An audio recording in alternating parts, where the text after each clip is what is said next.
I claim asylum. My asylum is now pending. Now আমার question হলো, আমি এখন কি প্রিপারেশন নেওয়া উচিত আমার রাষ্ট্র না করে? আমার কোন গ্রাউন্ড তারা অ্যাকসেপ্ট করেনি? আমি লড়াই চালিয়ে যেতে চাই একা একা। তার মানে কি আপনি রিফিউজাল খেয়েছেন? আমার কোনো গ্রাউন্ড তারা অ্যাকসেপ্ট করেনি। অ্যাসাইলাম পেন্ডিং আবার অ্যাকসেপ্ট করেনি, মানে ধরে নিচ্ছি অ্যাসাইলাম করেছেন কিন্তু আপনার অ্যাসাইলামটা রিফিউজ হয়েছে। কিভাবে লড়াই চালিয়ে যাবেন?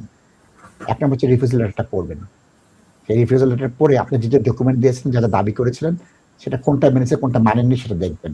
তারপর তার উত্তর তৈরি করবেন। তাজ ভাই এখন বিস্তারিত বলছে যে হেরে যাওয়ার পর অ্যাপিলে আপনি কি করবেন। তাজ ভাই প্লিজ।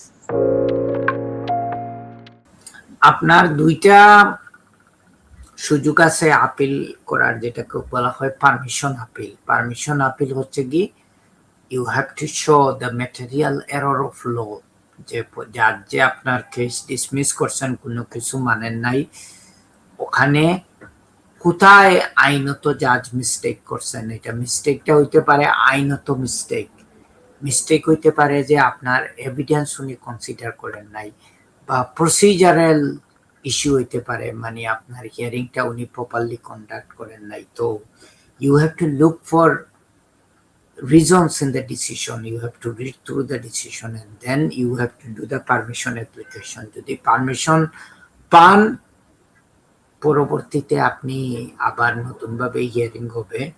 যেহেতু আপনার লিগ্যাল রিপ্রেজেন্টেটিভ নাই, আপনাকে এইটাই আমি গাইডলাইন্স দিব যে এখানে আপনি পুরো কেসটা কিন্তু আবার ডিটেল বলার দরকার।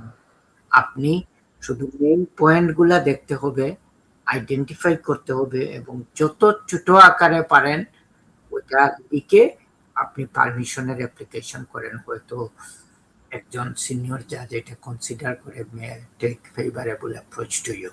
Thank you. ধন্যবাদ।